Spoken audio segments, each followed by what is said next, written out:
You know, I've got to hand it to the writers of Hazbin Hotel. Because the last time I felt this sorry for the freaking devil was the day he met Rick Sanchez. Honestly, this version of Lucifer gets treated like crap by everyone. His fellow angels, his wife and daughter, the writers. So, to buy a bit of time for another video I'm working on, I'm going to talk about why, despite the fact that he is literally the most powerful being in all of hell, everyone treats Lucifer like he's their Meg. Is somebody downstairs? Oh God, Meg, you startled me. I'm sorry. Fair warning, this video is less of a deep analysis, even though there is a bit of that here and there. It's really just me ranting on the internet about Hazbin Hotel. So, pretty much the same as always. Now, without any further ado, let's get right into the video. Nothing has me sympathizing with Lucifer more than what the angels did to this man. Bro, imagine that everyone you know is working on one huge project and they tell you, just you, to sit this one out because your ideas are just too crazy. And then when you try to contribute and accidentally doom all of mankind, you are cursed to pay for it for the rest of your immortal life. When you really stop to think about it, what the angels did to Lucifer is kind of fucked up. This dude wasn't acting out of selfishness or arrogance or malice. He just wanted to do some good, to give humans the gift of free will. Now, I would argue that both Lilith and Adam already had that, but that's a debate for another video. I honestly don't think that Lucifer deserved the punishment that he got. It should have been more of a Hades situation, where he has to oversee the souls of the damned, but still gets to go to heaven from time to time. Because banishing him to hell, preventing him from hurting the sinners, and then having him face the consequences of that one choice for the rest of eternity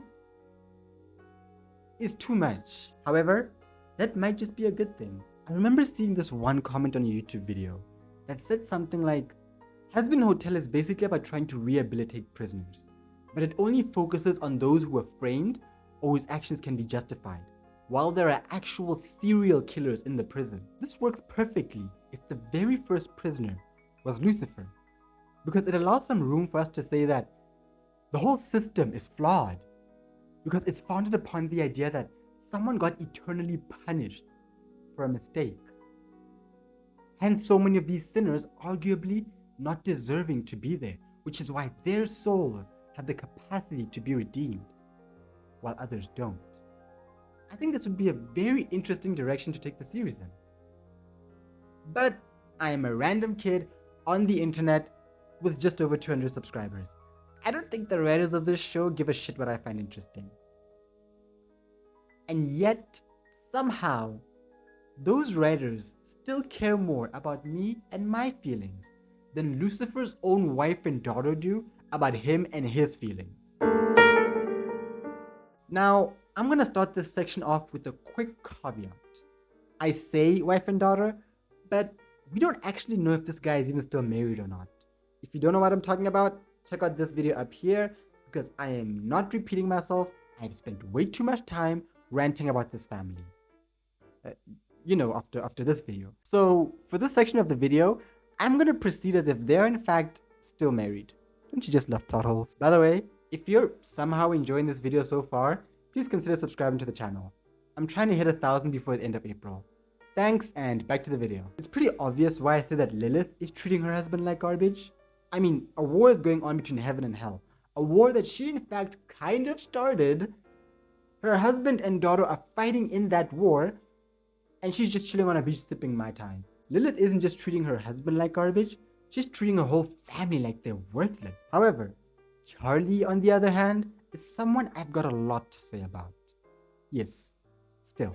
Shout out to Maggie, by the way, for giving me a new way of looking at Charlie.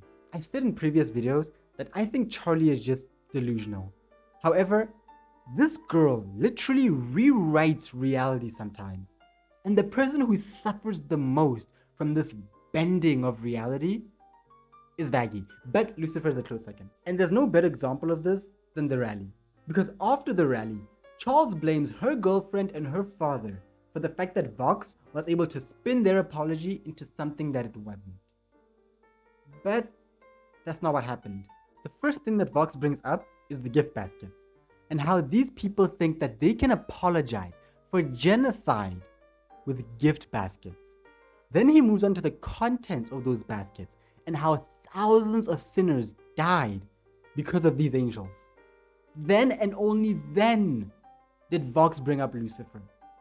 Charlie is changing the whole story to make it seem like it was all Lucifer's fault, and by extension, Baggy's fault for giving him the idea. When no, my dear, Daddy isn't bad, you're just a moron. Granted, you probably got that from him, but still, from the get-go, it's felt as if Charlie is just looking for a reason to be mad at her dad. But if you want to hear more of my thoughts on that, check out the video I mentioned earlier. Because now, I want to talk about the lost group of people who treat Lucifer like he's shat in their coffee.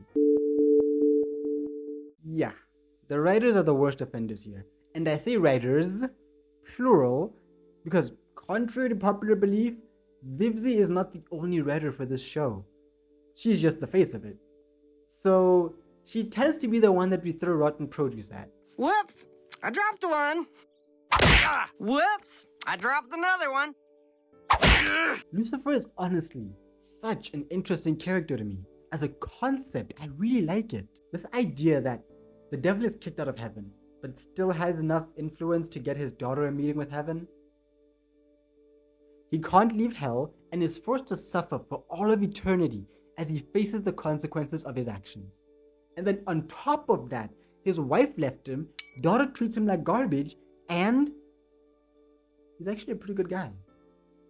Somebody get this man a spin-off because that's some main character stuff right there. And yet, so far, the writers don't really use him at all. In season 1, the only moment where he really gets to shine is when he saves Charlie, which personally always just seemed to be kind of stupid to me. Like, after the two of them made up in episode 5, why didn't Charlie call her dad over to come help? Why wasn't he in the fight from the very beginning? I understand that he would just one-shot everyone, but please, just give me a logical, in-world reason to excuse his absence. And then in season 2, Lucifer is just gone. He has a little talk with Charlie, shows up at the rally, gets captured, and then proceeds to fuck off from the narrative. Bro, the level of disrespect for Lucifer is so immense that the scene where Charlie supposedly apologizes for treating her father like crap happened off screen. Yeah, man. I hope season 3 treats this guy better than he's been treated so far, because honestly, I can't be out here sympathizing with the devil. I'm gonna end up with some very strange individuals in my comment section. Anyways, I hope you've enjoyed the video. If you'd like to support the channel, check out the description and comment section. And if you want to know what I think Hazbin Hotel's greatest achievement is, check out this video right here. Until then, cheers.